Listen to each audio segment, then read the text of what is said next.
What up, everybody? In today's video, I'm going to show you how to use Tradingview app. If you don't have it, if you don't understand it, you're going to want to use at least these top 5 stocks to trade options with. Some of these might be familiar: Apple, Tesla, Meta, but these ones are going to be user-friendly. The SPY. So we're going to go to SPY, turn these off.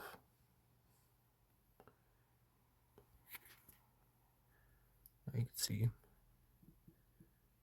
different time frames here.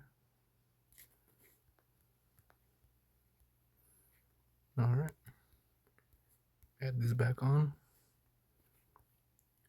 Green arrows, green dots is buy, red arrows, red dots is sell. Thank you. Have a good day.